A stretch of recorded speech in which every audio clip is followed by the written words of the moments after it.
Les discussions pour faire venir Yvan Toney à Chelsea en janvier sont déjà en cours, et un rapport révèle 3 atouts majeurs qui ont convaincu Mauricio Pochettino. Aston Villa est sur le point de relancer l'intérêt pour Jadon Sancho lors de la réouverture de la fenêtre de transfert en janvier. Le club des Midlands avait envisagé de recruter l'ailier le mois dernier.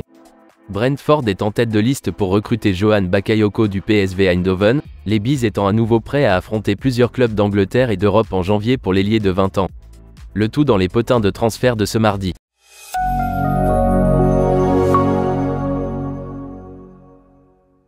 Chelsea est en discussion pour faire venir Yvan Toney de Brentford dans la fenêtre de transfert de janvier. Malgré plus d'1 milliard d'euros dépensés depuis l'arrivée de Todd Boehly et de ses partenaires de Clear Lake à la tête de l'entreprise, Chelsea manque toujours d'un buteur fiable. Depuis le début de la saison, c'est Nicolas Jackson qui est chargé de mener la danse. L'international sénégalais a attiré l'attention par son énergie, ses mouvements et son jeu intelligent. Cependant, comme c'est souvent le cas à Stamford Bridge ces derniers temps, l'attaquant a été pris en défaut devant le but dans des moments critiques. Il est encore trop tôt pour faire une croix sur l'ancien attaquant de Villarreal. Toutefois, selon le London World, Mauricio Pochettino souhaite ardemment recruter un nouvel avant-centre. Ces derniers jours, plusieurs médias ont annoncé que les Blues allaient s'intéresser à Yvan Toney de Brentford en janvier. Yvan Toney purge actuellement une suspension pour infraction à la législation sur les paris, qui prendra fin le 17 janvier. Il serait donc logique de le recruter au cours de la période hivernale. Selon le London World, les négociations pour faire venir Yvan Toney à Chelsea ont commencé. Tout d'abord, le rapport insiste sur le fait que Chelsea reviendra sur le marché pour un nouvel attaquant en janvier.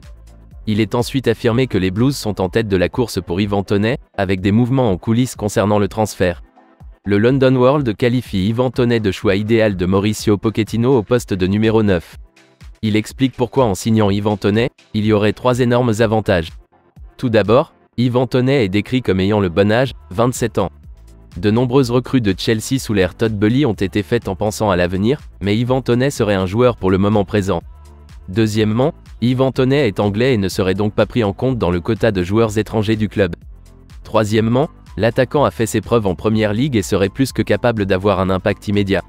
Ses 20 buts en Première Ligue la saison dernière n'ont été surpassés que par Erling Haaland qui a inscrit 35 buts et Harry Kane qui a inscrit 27 buts.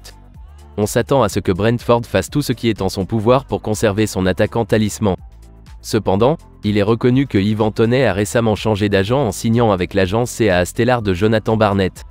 Selon le rapport, ce changement avait pour but d'obtenir un départ de Brentford. En ce qui concerne le coût, les Bees exigeraient au moins 81 millions d'euros pour l'international anglais. Aston Villa pourrait s'intéresser à la star de Manchester United, Jadon Sancho, dès la réouverture du marché des transferts en janvier. La porte pourrait s'ouvrir à Aston Villa pour Jadon Sancho dans les mois à venir car, selon le Daily Star, il est sur le point de quitter Manchester United pendant la fenêtre de transfert de janvier après avoir échoué à régler ses différends avec l'entraîneur Erik ten Hag lors de négociations décisives. Le rapport suggère que l'international anglais, qui a été limité à seulement 76 minutes de jeu au début de la nouvelle campagne, devrait quitter Old Trafford sous forme de prêt en vue d'un départ définitif l'été prochain. Jadon Sancho a mis Erik ten Hag en colère lorsqu'il s'est rendu sur les médias sociaux pour dire qu'il était un bouc émissaire depuis longtemps après avoir été exclu du groupe de Manchester United pour la défaite contre Arsenal juste avant la trêve internationale.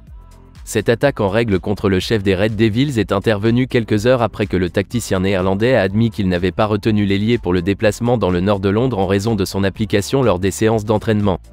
Bien que Aston Villa ait envisagé une approche pour le joueur de 23 ans le mois dernier, et que Tottenham Hotspur ait également réfléchi à la possibilité de s'en séparer, il est resté à Old Trafford. Brentford est à nouveau prêt à affronter plusieurs clubs en Angleterre et en Europe en janvier pour l'ailier du PSV Eindhoven, Johan Bakayoko. Le 28 août, il a été révélé que Liverpool, Everton, Crystal Palace et Burnley étaient également dans la course pour recruter Johan Bakayoko pendant le mercato estival. Cependant, c'est Brentford qui a été le plus proche de signer l'ailier super rapide après avoir soumis une offre record de 40 millions d'euros pour ses services. Il a toutefois choisi de rester au PSV après la qualification de ce dernier pour les phases de groupe de la Ligue des Champions. Brentford devra à nouveau faire face à une concurrence féroce en janvier pour recruter l'international belge et tenter de conclure un transfert record pour le club. Selon plusieurs sources, un accord potentiel pourrait dépendre du succès des exploits européens du PSV. Johan Bakayoko est sous contrat à Eindhoven jusqu'en juin 2026. Le gaucher a inscrit 9 buts et délivré 6 passes décisives en 39 apparitions lors de la saison 2022 à 2023, qui a été celle de son éclosion.